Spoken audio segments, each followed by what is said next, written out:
Hello, friends! Oh my goodness. It has been way too long since I have hung out with you guys. I'm super stoked to do a nice Saturday morning stream. Um I've got my coziest robe on. Actually it's not a robe, it's just a really over big sweater. So I've got my coziest sweater. I've got my coffee. And I hope you guys are excited to be here too. So while we're getting started, sorry, I have a new backdrop, which is really exciting. I apparently can't figure out how to have it not be trapped under my chair. So I'll figure that out eventually. But thanks to my mom for getting me my backdrop, and I have a new mic. Thanks to my sister. So good stuff is happening.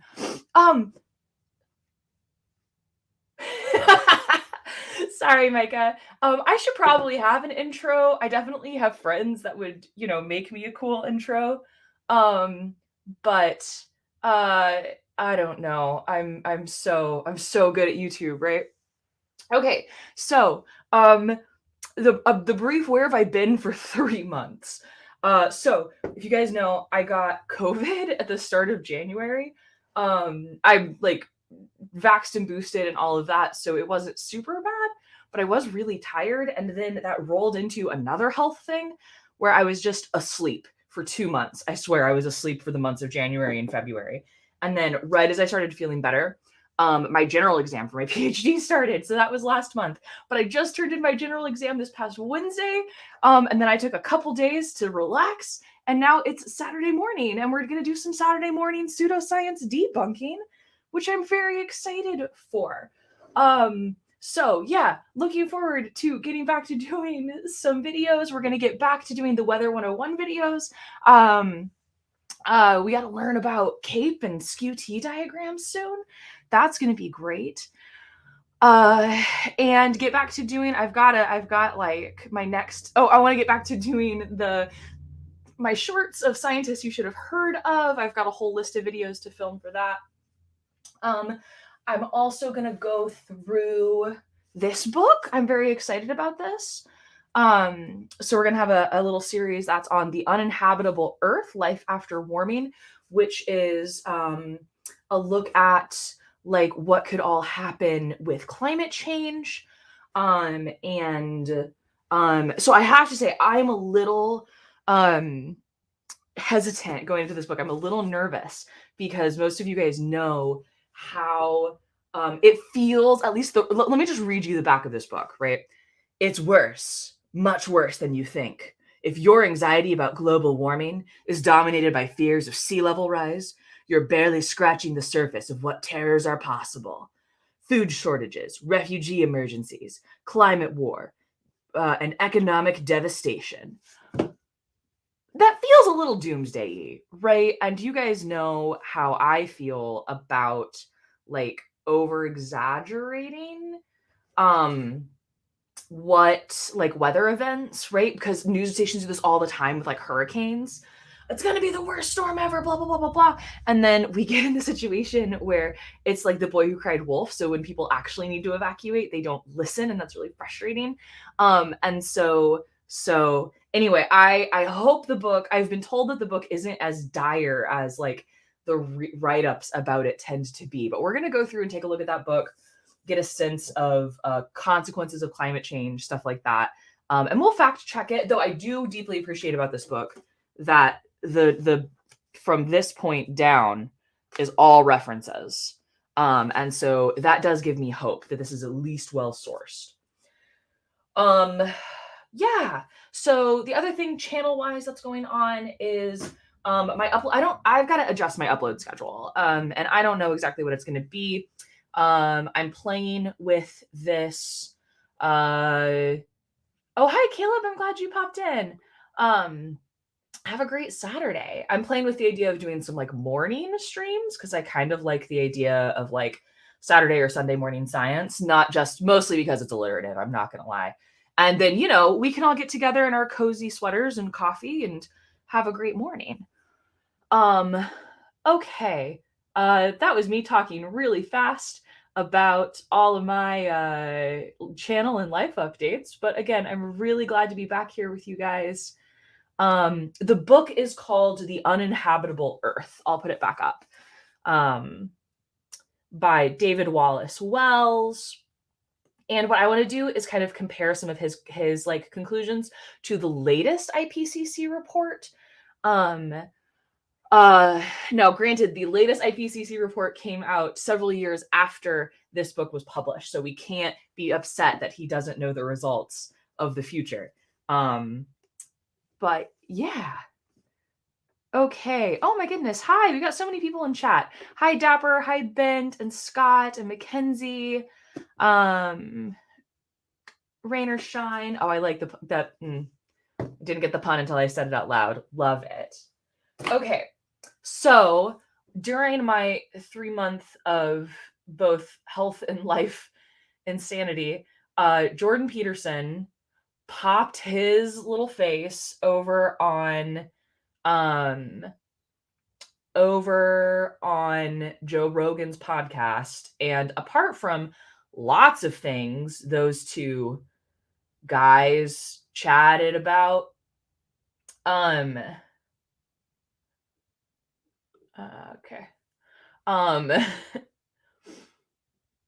One of the things they spoke about briefly. Oh, geez. It is about We're everything. Not supposed to be talking yet. Okay. I didn't tell you to play. Okay. One of the things that, so they talked about climate change briefly. So I've watched about the first 30 seconds of this video to know that there was going to be stuff to chat about. And I think, so I'm a little late to the let's talk about Joe Rogan and Jordan Peterson game, but I think we're all here for it. So let's take a peek at what Jordan Peterson has to say about climate change, team. Okay. All right, let's go all the way to the start of this. There we go. One is a weird one. So that's because there's no such thing as climate, right? Climate and everything are the same word. Sure aren't. There we go. 7 seconds in. Climate and everything are the same word. No, they aren't, team. No, they aren't. Climate has a very specific scientific definition, right? And Jordan Peterson's an academic. He should know that like words mean things and we care about having specific definitions. So climate is like long-term trends in the atmosphere over large areas. So something like the average rainfall in California for a year would tell us about the climate of California, right? Or the global average temperature would be climate. Things that aren't climate, that are part of everything, would be Terry Pratchett books exist. Terry Pratchett books aren't part of the climate, right? Earthquakes aren't part of climate. Volcanoes aren't part of climate. Now, a volcanic eruption can certainly affect climate, but if we're talking about climate, hi, Dora. If we're talking about climate, we're not talking about volcanoes and earthquakes and Terry Pratchett books. So climate and everything are certainly not synonyms as Jordan Peterson would like us to believe. So it's just going to be really the atmosphere. It's just going to be, and so when I say long-term trends or like the average temperature of California, we're going to talk about like the temperature of California averaged over at least 30 years. Hey, friends in chat, let's keep things on topic, shall we? Anyway, okay. So we need about 30 years for it to be a climatological average. That's a fun word, yeah? Climatological average. But anyway, so that's the basic sense of what climate is, right?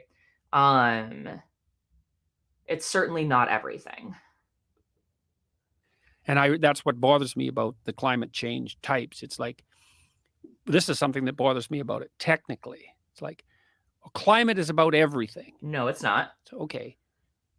But your models aren't based on everything. Correct. Our models are based on the atmosphere. A set number of variables. Yeah. So that means you've reduced the variables, which are everything, to that set. Well, how did you decide which set of variables to include in the equation if it's... Okay, so this tells me that Jordan Peterson is bad at math, or has never taken a PDEs class. Because what are the equations that we use? Listen, we don't just like, hey, I'm going to choose the following variables, and that's what we're going to model for climate change. No, I can actually write out the PDEs if you guys want me to. Yeah, Deborah, exactly. The relevant variables. So the equations that we're solving for climate models are Navier-Stokes, the fluid dynamics partial differential equation. So it's the same. Listen, the Navier-Stokes equation has been around since like the 1800s. We know this is what models fluids. And what is the atmosphere but a fluid, right? That's all it is. It's a fluid. And so we do for closure, because you have to have the same number of variables, as you do equations, right? Or else your system isn't closed. So yeah, but I think he might be. So we use the Navier-Stokes equation, and you just have to make sure that you put it on a rotating body, so you get an extra force on the right-hand side for Coriolis. Then we use a mass continuity. So mass continuity equation is just how we tell the math that mass is conserved in this system, right? We're not making more air. We have the amount of air that we have. And we do make the assumption that the atmosphere is an incompressible fluid. So that makes our life a little bit easier. Okay, I Grizzly, like I don't mind the devil's advocate, and so I'll talk about that here in a second. So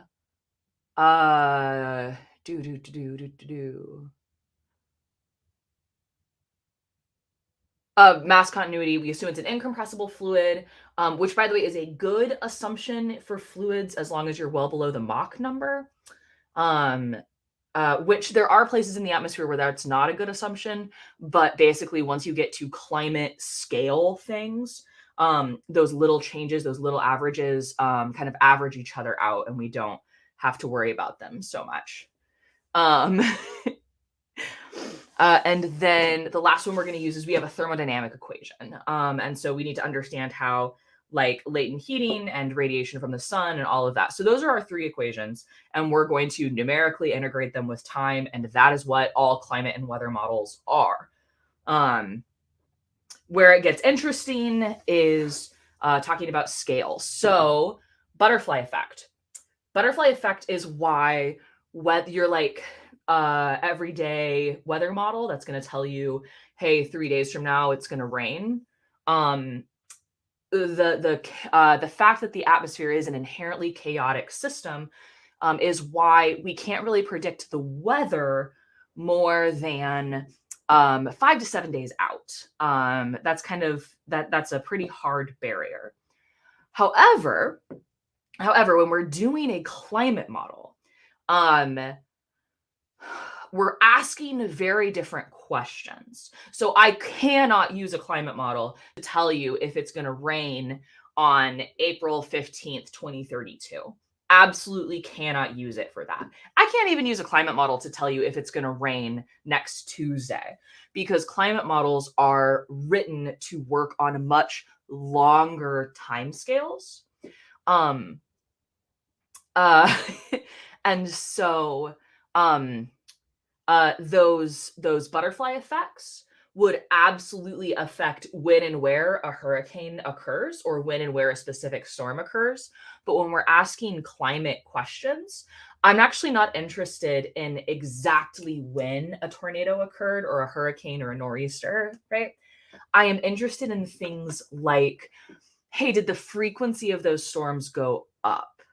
And so that's actually a much easier question. So we're not trying to predict the specific weather, which is where those chaotic effects come into play. We're trying to look at overall trends. So chaotic effects aren't basically, they get washed out in the average. So the chaotic effects aren't going to mess with our overall trends. It will mess with when and where a specific event occurs. So weather models are really, really, really concerned with chaotic dynamics. Climate models, much less so.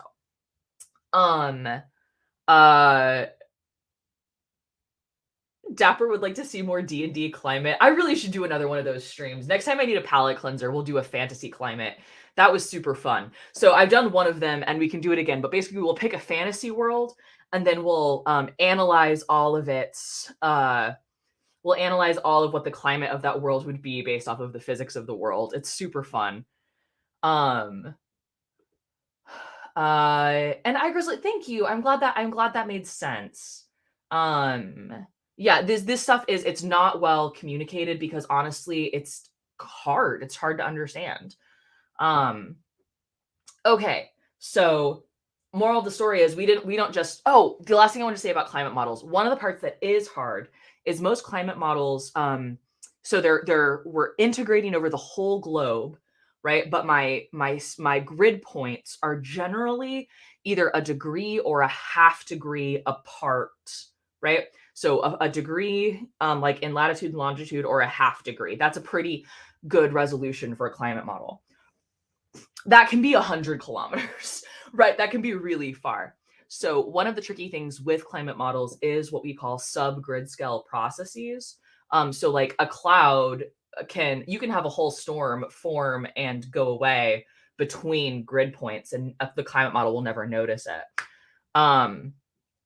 So that's one of the places where climate models are really tricky, where it's more than just, well, these are the equations. But those are all based off of what are called physics parameterization schemes. And they're very complicated and stuff. I do watch Tasting History. I love that show. Oh, you guys can see my recommendations because I forgot to do incognito mode. Yeah, historical cooking was one of my COVID quarantine obsessions. Anyway, yeah, like subpixel manipulation, not easy. And that's not my field of research. It's just one of those things. It's like the thorn in the side of the entire field. All right, so cool. We've gotten through 35 seconds of this. Let's chat some more. So, how did you decide which set of variables to include in the equation? I mean, I didn't. Guys named Navier and Stokes did, like, well over 100 years ago. It's about everything. And that's not just a criticism. That's like, if it's about everything, your models aren't right. Because your models do not and cannot model everything. What do you mean by everything when you say? Well, that's what people who talk about the climate apocalypse claim in some sense. We have to change everything. Hi, so we have to change everything. Okay, if that's where he's coming from. So, like, I'm going to stop interrupting him every time he says everything instead of climate. That's very frustrating. So, like, when we have to change everything, our entire society runs on petroleum products, right? The whole world runs on petroleum. Every piece of plastic in your house, in your computer, in your medical equipment, in your car, right? Joe Rogan that was actually a good question. I was glad he asked that.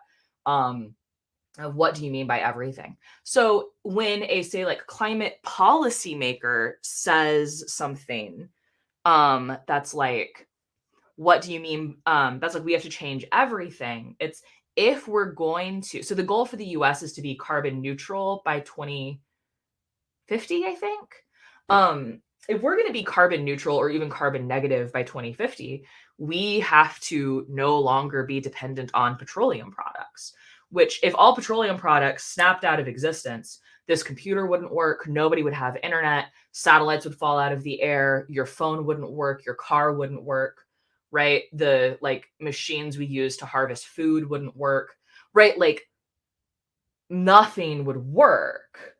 And so when we have to change everything, that's talking about our complete dependence on petroleum products. Anyway, let's see. Yeah, plant-based plastics, hemp-based plastics. Those are all, or like truly recycled plastics, nothing bad about that. There's a lot of like work being done in the material science and engineering space on getting us away. So it's not just our energy dependence on natural gas and gasoline and petroleum. It's also then plastics. Like that's a huge, huge thing. So, okay, let's see what we got here. We have to change everything. So we have to change how we get our power, where we get our materials from, etc., so forth. It's like everything, eh? Okay, what? And the same with the word environment. That word doesn't mean, it means so much that it actually doesn't mean anything. Like when you say everything, in a sense, that's meaningless, right? Because, well, what are you pointing to? Well, I'm pointing to everything. Well, what's the difference between the environment and everything? I mean, I guess the environment doesn't include like, so the environment is going to refer to the place that you and I live, and the place and like, yeah, it's just like where you are. I don't know. Hi, Robert. Because environment, I mean, like, I don't know, man. In English, it still doesn't mean everything, right? Like the environment that, thank you, Bent. The surroundings or conditions in which a person, animal, or plant lives or operates. So, like, yeah, I guess again, it's not talking about, so like my environment in my garage right now has nothing to do with the environment that like astronauts live in. So it's, I mean, to me, I think Jordan Peterson here is trying to appear deep. Yeah, but exactly. Like technically I'm surrounded by the entire universe. Technically you could say the entire universe is my environment. But if Mars goes haywire, it's not going to affect me. It's not going to affect the way I live. And so that feels like Mars shouldn't be part of my environment, you know? Yeah. An environment does include more things, because that would be like, you know, the environment that say like a feral cat lives in, includes its source of like food, includes coyotes for like predators and things like that. Yeah, what's the difference between an environment and an ecosystem? And I feel like, I feel like I'm hitting the point where we can all tell that I'm not an ecologist. Because I'm like, I don't know, but I bet the ecologists know, you know, kind of thing. And so one of the things we're also running into here is that there are words that have a colloquial meaning in English that is a little different from its specific meaning in a scientific field, right? Yeah. Okay. But yes, so this to me feels like Jordan Peterson is like trying to be deep. He's like, oh, isn't it just everything? Right? Doesn't that sound like something either, I don't know, your youth pastor trying to be hip, or like when you were a college freshman, like the college senior who sold you drugs was telling you about? And thank you, Dapper, for pulling up that definition. An environment is defined in relation to a particular organism. An ecosystem is defined in terms of the whole group of organisms and their environments and the interactions therein. Oh, okay. So a feral cat's environment doesn't necessarily include the coyotes that want to eat it, but its ecosystem certainly does, maybe. Thanks, Ben. So, but what Jordan is doing is, in trying to appear deep, he's really just showing us he has no knowledge about anything that has to do with climate, right? Like the how did you choose those variables? Guys, like that's, you literally learned that on your first day of a atmospheric dynamics class, right? there's a reason I can write out those PDEs off the top of my head because I've had to do it so many times.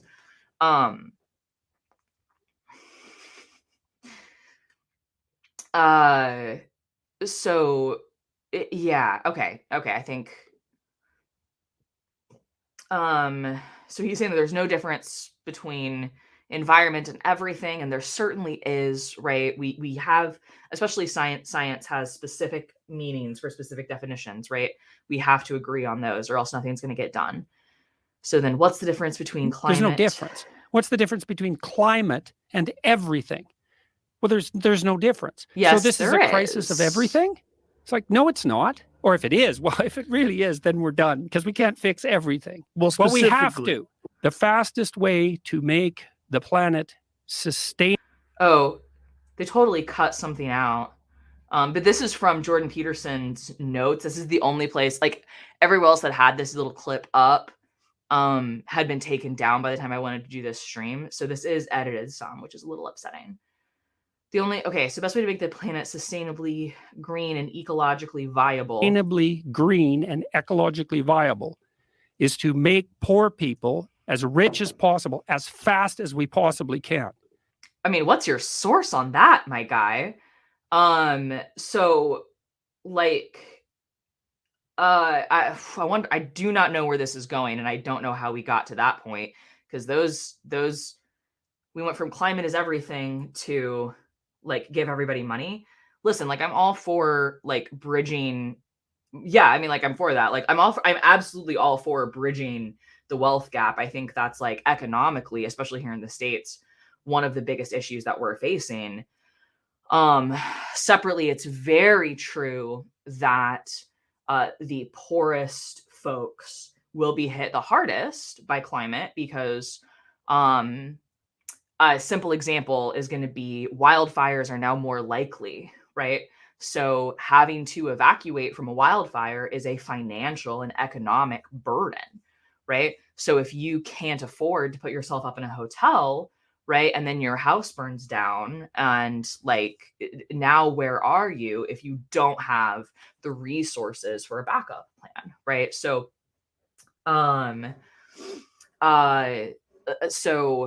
it was also going to impact like global food supplies is definitely a thing we can be concerned about.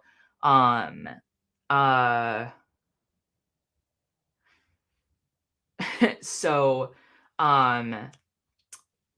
I got distracted. I was reading. Also, Star Runner, I would love that. That would be very cool. And Dapper, you're absolutely right. Talking about a wealth gap. I don't think he's talking about that either. But like, frankly, more consumerism isn't going to help, right? People having the resources to withstand natural disasters is going to help. So I don't. Let's see if he finishes a point, right? I kind of got whiplash from that transition, but let's see if he makes a point. Because the thing about poor people is that, well, first of all, they're not resource efficient. They use a lot of resources to produce very, very little outcome.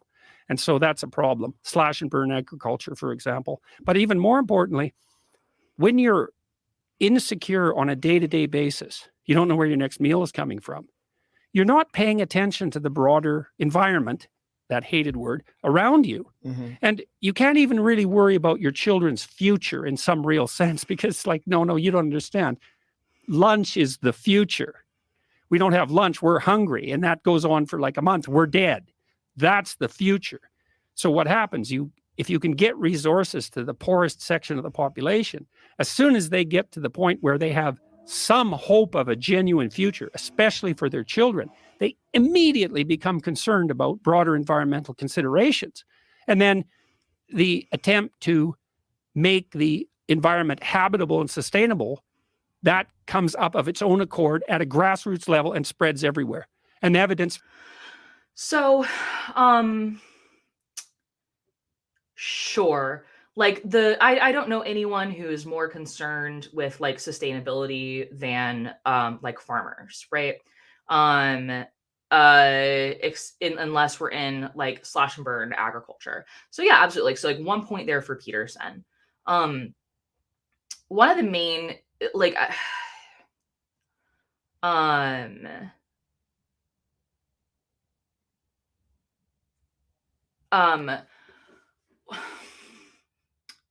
so frankly, yeah, Ben, that's a great way of summing it up. If you solve all of our immediate problems, then the long-term ones can have our focus, right? That's fair. However, I've said this before and I'll say it again, right? I as an individual could cut my carbon footprint down to 0, and so could everybody watching this stream, and it would have absolutely no effect on global warming, right? So one of the things I don't like about the grassroots messaging of climate activism is that it ignores and removes responsibility from the people and the organizations and the companies that are doing the most harm. And so, listen, I am incapable of doing as much damage to the environment as BP Oil did with that one oil spill, right? And of course we can try to do both. And I think that's very important. I think there's places where individual responsibility is incredibly important, like water conservation that's an incredibly important space. But like, if again, you and I don't have the ability to do as much damage to the environment as one coal mine, right? You and I if we go carbon neutral, and we continue to get and again we continue to mine coal, burn fossil fuels, right? It's that those are the big problems. So listen, team, I recycle. I try to conserve water where I can.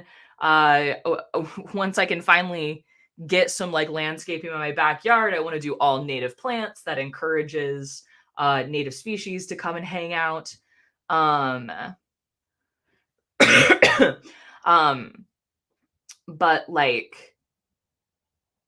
that is I don't know, that's the thorn in my eye compared to the log in the eye of, say, BP oil or coal plants. What's the best thing any single individual can do about climate change?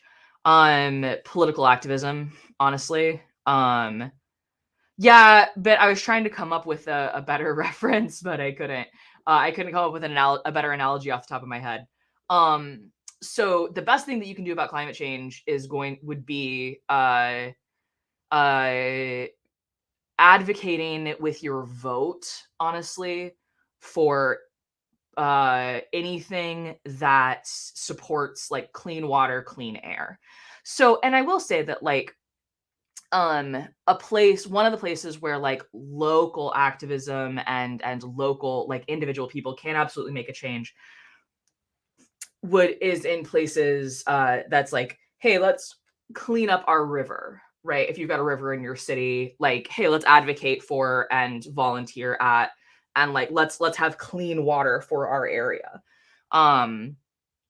But big advocating for policies and politicians that support policies that are for clean water and clean air, right?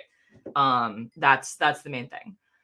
And not to get super sinister, but a lot of every time there's a big oil spill or something like that, you'll suddenly see a big push for a PR campaign that's hey, what can you do to lower your carbon footprint? And so the cynic in me is like, all of the messaging that we receive about our personal responsibility really feels like large corporations who are the problem, passing the buck, right? Trying to pass responsibility on to individual consumers as opposed to taking responsibility and for themselves. Oh, hi, alias fake name. Glad to see you. Anyway, so that's me being a cynic. I know it's not everybody's favorite answer. But yeah. Okay. So let's that's anyway, that's my issue. I think Jordan Peterson here is actually being well-meaning but naive. No grassroots effort is going to prevent an oil spill. Anyway. For that is clear. And so this is one of the things that really bothered me about COP26. So, and that was based in part on this. What is that? That was the big climate meeting in the UK just a few months ago. You know, the one where all the COVID rules were suspended so the important people could talk about important things. In any case, I thought if the politicians who were discussing environmental sustainability were serious, especially the left-wing ones, and I say especially because the left-wing ones always say, well, we care about the poor and dispossessed. It's like, do you really? When push, man, like, I don't know, Jordan, these aren't hot takes. Like, people with power are hypocritical. I'm unimpressed with your hot takes here, Jordan. Anywho. Okay. push comes to shove, it's like, is it the environment or poor people? If your idea is that we have to limit growth to save the... No. Oh my gosh, no. Okay. I don't know why this is such a talking point. Sorry, so he's saying that like you have to choose, we have to choose between caring about like the poor or the environment. We can't possibly affect both. No, turns out you can you can care about two things. Um um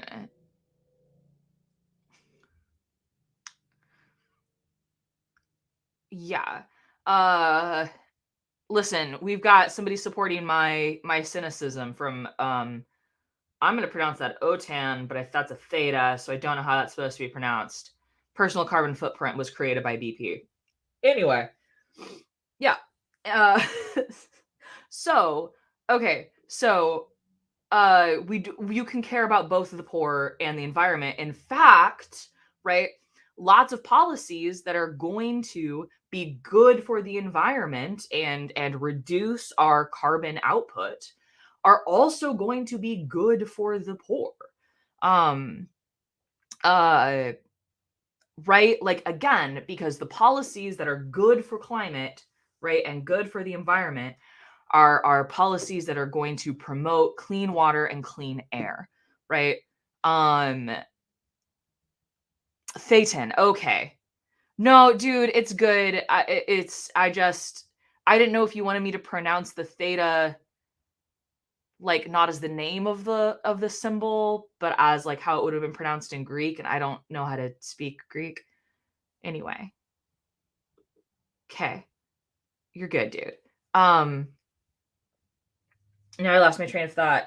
Oh, yeah, so like um investing in clean energy, right, should like stabilize energy costs. That's a great way to help like poorer people, right?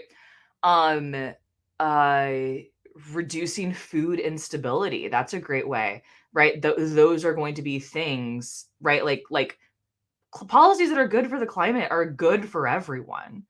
Yes, I am a barbarian, confirmed. Though in the current campaign I play in, I play two characters. I'm a ranger and an inventor class from Pathfinder 2E, which is very fun. Anyway. So like yeah, so if you just think about like if you could transition, let's take the coal mine example, right? some of the poorest folks in the US are going to be like coal miners and their families. So obviously, just shutting down a coal mine and removing those jobs is bad. But if we think about transitioning those jobs remaining in the energy sector from coal mining to clean energy, right? To wind and solar and nuclear. I'm very pro nuclear. Then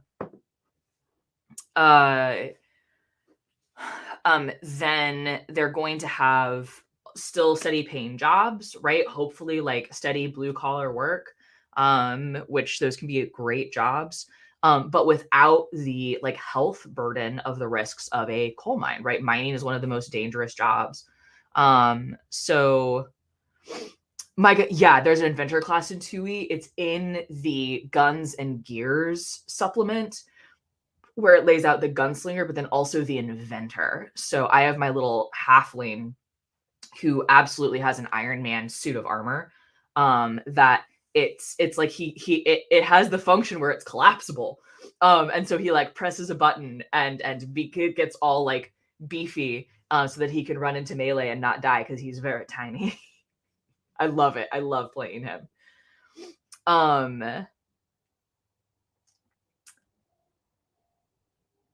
Anyway, so like that's just one place where a transition to like clean energy, right? Carbon neutral or even carbon negative energy would in fact benefit some of the poorest in American society. And that's just like, I don't do climate policy, guys. I just do the science, right? But some of this feels like common sense to me. Anyway, okay. So we don't have to limit population growth, right? I don't know why people think that's a thing. That's not a thing we need to do. Like, we just need to be able, one, I mean, if you're concerned about being able to feed the population, please stop spreading misinformation about GMOs. I don't know Jordan Peterson's stance on GMOs. I'm not referring to him specifically. But like we already have the technology that would end world hunger if people weren't scared of GMOs. And this is why we combat pseudoscience here on this channel. All right, let's let Jordan talk. Planet. If we limit growth, poor people starve. Because whenever we put limits on economic development, who suffers? The rich? Are you really? That's what you think? And you're on the left, you think if you put limits on economic development, the rich will suffer. That runs contrary to every theory that your whole political philosophy is based on. You put limits to growth on, the poor stay poor or get worse. Doesn't matter because the planet has too many people on it anyways, which it most certainly does not. If you are serious about the environment and even vaguely concerned about poor people, all of your policies would be devoted to making the poor rich as fast as possible. But like, again, I'm very pro let's lift people out of poverty, especially if we're thinking on a global stage, right, where we have like starvation level poverty. I'm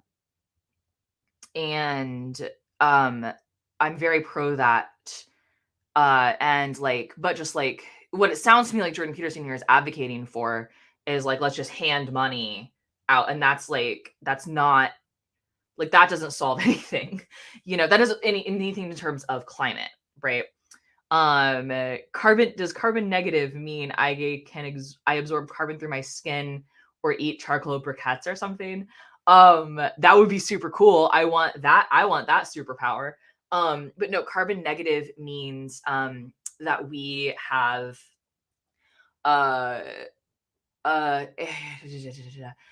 and like it's a carbon negative power system would be one that generates power, and instead of emitting carbon into the air, it pulls carbon out, right? So instead of a net addition, it's a net absorption of carbon.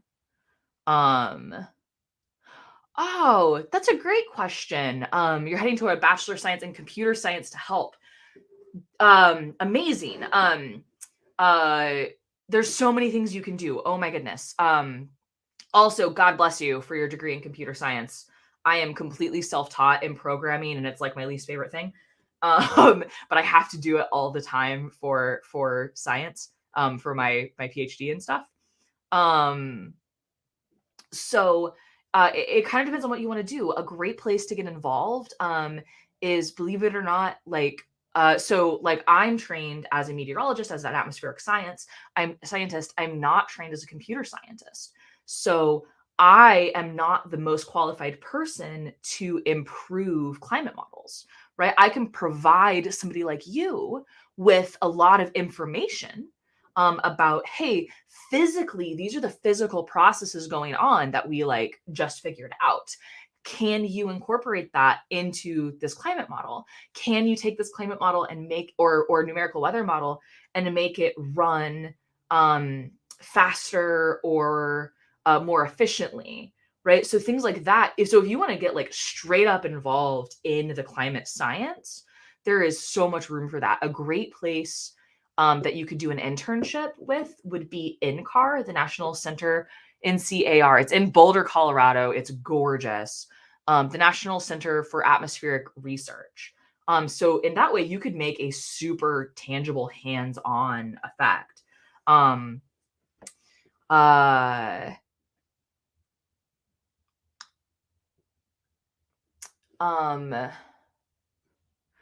So I hope that helps. That's my immediate, is to help with the science.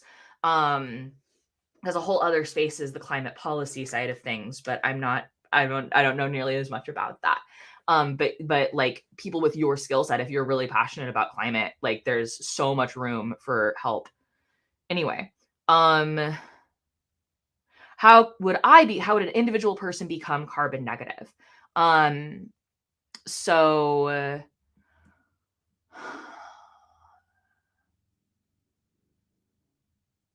So that would be the idea of like offsetting your carbon footprint. Honestly, dude, like a great thing. I don't know where you live, but like not having a lawn, replacing your lawn with like native plants.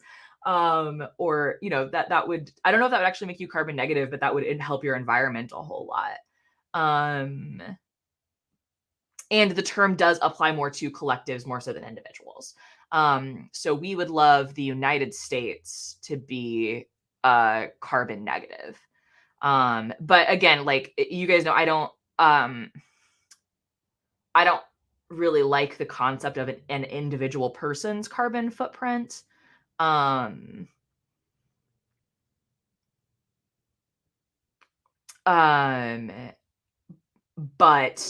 that's me. That's my own bias. I try to put that on blast. But Mackenzie, you're right. As a normal person, I would be doing XYZ that puts carbon into the atmosphere. Then I will not do those things, and also I will do activities that suck carbon out. That would kind of be the idea. Yeah. Okay. Okay. Let's see. That would violate the anti-capitalist presumption, let's say, that the reason for environmental degradation in the first place is, say, entrepreneurial and free market development. So no. It's so we have okay. Things that are good for business, right? That let a company make a product that they can then like cheaply and efficiently, that they can sell for a good profit, right? So things that are good for business are not always also good for the environment. If they happen to be good for the environment, that's definitely a coincidence. But for example, and I'm not here to say like corporations are evil. I'm not here to say that, because it really is right now, like corporate America is what's driving like Wall Street, I think, has made more of an effect on climate change in the last like 5 years than most policy. I don't have a source for that. That's just me kind of talking about stuff. Scott, yeah, that's a great idea. Jordan has not talked about cow farts yet. Anywho, okay. So, as an extreme example, it is much cheaper for, say, a chemical company to simply dump the waste, hazardous waste, into the local river than it is to properly dispose of it. So if a company is solely motivated, right, by I want to have the high, like make the most money with the least cost, right? Then what makes good business sense in that moment is to let's dump this chemical waste into the river. That's certainly bad for lots of people's health, right? That's long-term bad. But it does make good business sense. So I'm not here to be anti-capitalist, but I am here to say, like, but a business cannot be expected to have any motivation other than how can I like make more money, right? That is the motivation of a business. That is the purpose of a business. So um you have to have appropriate, reasonable regulation that absolutely it's going to cost that chemical company money. It's going to cost them more money to properly dispose of their hazardous waste than to not. But that's also the right thing to do, right? For the health and safety of everybody that lives around there. And so I'm not one of those people that's like, oh gosh, all development is bad, right? Like the straw man Jordan Peterson is building here. Um uh but like you can't have unregulated capitalism, right? That's because again, a capitalist system, a business is only concerned with making money. That's the purpose of a business, to generate income. Um and you can't expect them to behave outside of that interest without you forcing them. Okay. Which it most certainly isn't. That's actually completely backwards. Make poor people rich. So what should a COP26 been about? That's fairly straightforward. It should have been about trying to generate as much energy as we possibly can to be distributed as widely as possible in the cheapest possible manner. I disagree, right? Generate as much energy as cheaply as possible because coal is cheap, right? There's lots of energy sources that are inexpensive but long-term very bad. And would that be nuclear? Great. No. Dude, my guy, nuclear is such a good energy source. And what would that be? Nuclear?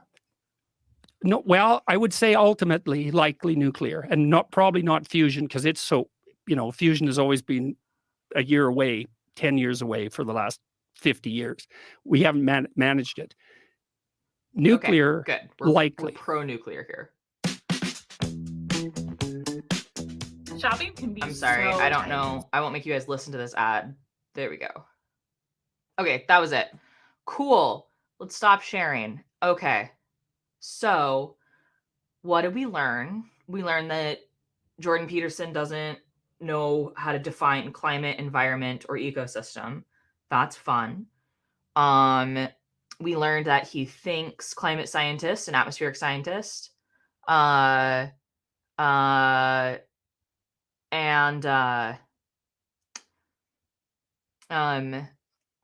he thinks we just make up variables and don't do math. So that's fun. I'm very good at math, my friend. I do a lot of it. And he also thinks that the most effective way to combat climate change is going to be from grassroots efforts. And I certainly disagree with that. Okay.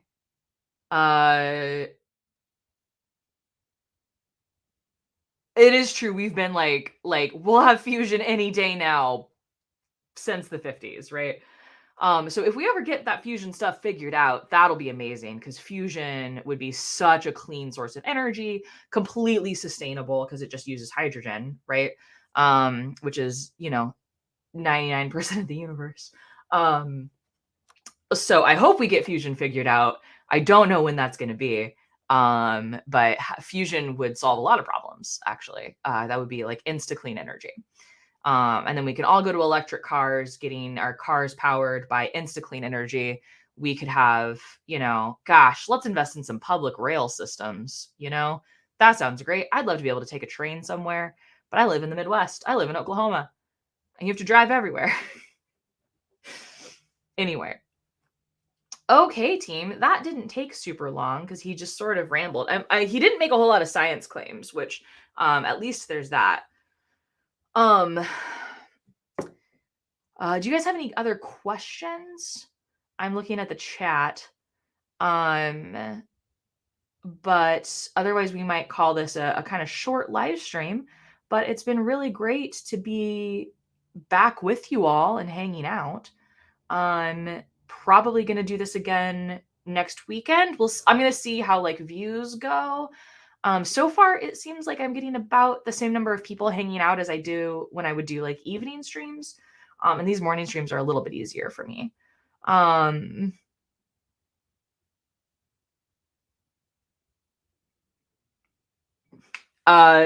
Nebulan, that sounds like such a programmer problem. I love it. Can work out requirements, which, you know, if customers can't tell us what they want with their paperwork, that sounds really frustrating. And I think you'll find in atmospheric science land, we have a lot of self-taught programmers, which I'm sure would actually probably drive you even more nuts. Yeah. But some of the code and stuff, a lot of the code for climate models is still written in Fortran. Just so you know. Anyway. Okay. Well, yes, please hit like, leave a comment. Thank you all so much for hanging out. We'll leave it here. I think next stream we'll do some I've got some oldie but goodies young earth creationism stuff. At